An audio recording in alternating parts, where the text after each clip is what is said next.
తెలంగాణలో ఎండలు ఠారెత్తిస్తున్నాయి. సూర్యుడును మండే అగ్నిగోళంలా నిప్పుల వర్షం కురిపిస్తున్నాడు. ఉదయం 8 గంటలకే సుర్రుమంటున్న భానుడు తన ప్రచండ ప్రతాపం చూపిస్తున్నాడు.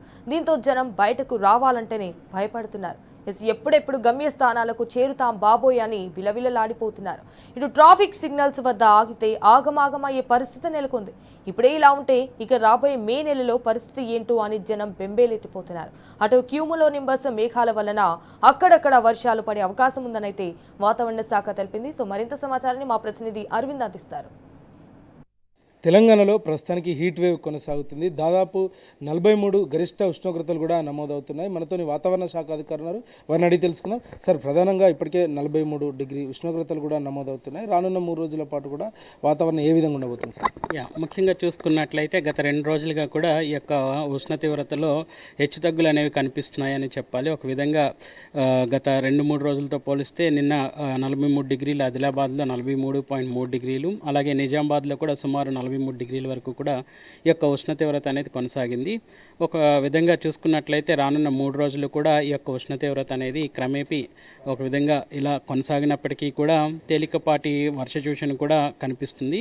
ముఖ్యంగా చూసుకున్నట్లయితే ఇటు ఉత్తర తెలంగాణ జిల్లాల్లోనూ, అలాగే చూసుకున్నట్లయితే దక్షిణ ఉమ్మడి మహబూబ్ నగర్ జిల్లాల్లోనూ ఈ యొక్క ఉష్ణ తీవ్రత 41 నుంచి 44 డిగ్రీల వరకు కూడా అంచనా ప్రకారం కొనసాగుతుండగా, ఇటు అంతర్గత భాగాల్లో ఉన్నటువంటి తెలంగాణలో ఉన్నటువంటి భాగాల్లో కూడా ఈ యొక్క ఉష్ణ తీవ్రత అనేది 41 నుంచి 44 డిగ్రీల వరకు కొనసాగి మిగిలిన జిల్లాల్లో కనుక చూసుకున్నట్లయితే స్వల్పంగా తగ్గుముఖం పట్టే అవకాశం అయితే కనిపిస్తుంది. వీటితో పాటు కనుక చూసుకున్నట్లయితే స్థానికంగా ఏర్పడేటువంటి ఈ యొక్క మేఘాలు ఏవైతే కుములో నింబస్ మేఘాలు ఏర్పడతాయో వాటి వల్ల కూడా మనకి తేలికపాటి జల్లులు అనేవి కూడా వచ్చే అవకాశం అయితే ప్రస్తుతం కనిపిస్తుంది. సార్, ప్రధానంగా ఏవైనా జిల్లాలకు హెచ్చరికలు జారీ చేశారా, లేకపోతే నార్మల్గా హీట్ వేవ్ కొనసాగుతుందా సార్?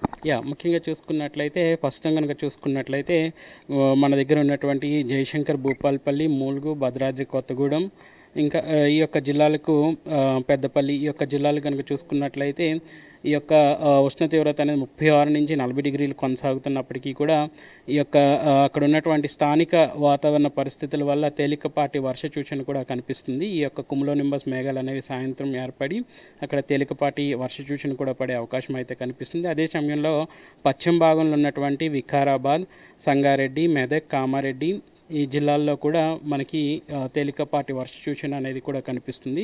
ముఖ్యంగా చూసుకున్నట్లయితే ఉత్తర భాగాల్లోనూ దక్షిణ భాగాల్లోనూ ఉష్ణ తీవ్రత ఒక విధంగా అదే స్థాయిలో కొనసాగుతున్నప్పటికీ కూడా రానున్న 3 రోజులు కూడా రాష్ట్రం ఒక విధంగా చల్లబడే అవకాశం కూడా కనిపిస్తుంది. సార్, ప్రధానంగా ఎన్ని జిల్లాలలో 43, 40, 41, 42 డిగ్రీ ఉష్ణోగ్రతలు ఉన్నాయి సార్? ముఖ్యంగా చూసుకున్నట్లయితే రాష్ట్రంలో అన్ని జిల్లాల్లో కూడా ఒక విధంగా ఈ యొక్క ఉష్ణ తీవ్రత అనేది గరిష్టంగా కనుక చూసుకున్నట్లయితే 40 నుంచి 43 డిగ్రీల వరకు కూడా కొనసాగుతుందని చెప్పాలి. హైయెస్ట్ కనుక చూసుకున్నట్లయితే ఆదిలాబాద్లోనే ఉత్తర భాగంలోనే ఎక్కువగా ఈ యొక్క గణాంకాలు అనేవి గరిష్టంగా నమోదవుతున్నాయి. తదుపరి కనుక చూసుకున్నట్లయితే నిజామాబాద్లో కూడా సుమారు 43 డిగ్రీల వరకు కూడా ఉష్ణ తీవ్రత కొనసాగుతుంది.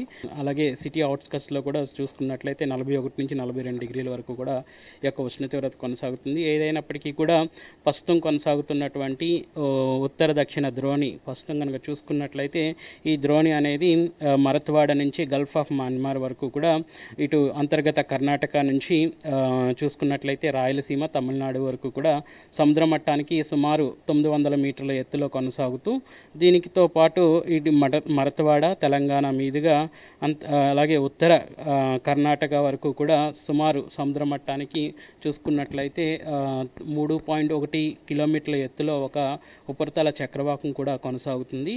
సో ఒక విధంగా వీటి యొక్క వాతావరణ సూచికల వల్ల దిగువ స్థాయిలో వీచేటువంటి దక్షిణ గాలులు కానీ నైరుతి గాలులు కానీ ఒక విధంగా తేమను చేకూర్చబడి ఈ యొక్క ఎండ తీవ్రత ఏదైతే ఉందో గత 2-3 రోజులుగా ఏదైతే చూస్తున్నామో ఈ రోజు స్వల్పంగా తగ్గే అవకాశం కూడా కనిపిస్తుంది. రానున్న 3 రోజులు కూడా అక్కడక్కడ రాష్ట్రంలో అక్కడక్కడ తేలికపాటి జల్లులు వచ్చే అవకాశాలు కూడా స్పష్టంగా కనిపిస్తున్నాయి. సార్, చివరిగా హైదరాబాద్లో వాతావరణ పరిస్థితులు ఎలా ఉన్నాయి? ఇప్పటివరకు హైదరాబాద్లో ఎంత డిగ్రీ సెల్సియస్ ఉష్ణోగ్రతలు కూడా నమోదవుతున్నాయి సార్?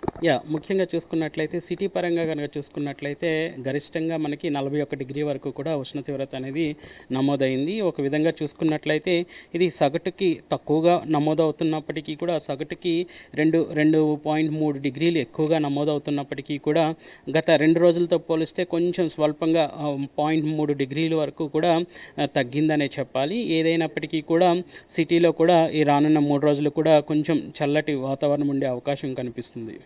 రైట్, ఏదైతే చూసుకుంటే రాగల 3 రోజుల పాటు కూడా అటు వికారాబాద్, సంగారెడ్డి ప్రాంతాల్లో కూడా తేలికపాటి వర్షాలు ఉంటాయని కూడా వాతావరణ అధికారి హెచ్చరికలు కూడా జారీ చేశారు. మరొక విధంగా చూసుకుంటే తెలంగాణ రాష్ట్రంలో కొన్ని ప్రాంతాల్లో మాత్రం క్యుములోనింబస్ మేఘాల వల్ల కూడా ఉరుముల మెరుపులతో కూడా వర్షం పడే అవకాశాలు ఎక్కువగా ఉన్నాయంటూ కూడా తెలియజేస్తున్నారు. ఏదేమైనప్పుడు కూడా తెలంగాణలో హీట్ వేవ్ కొనసాగుతుంది.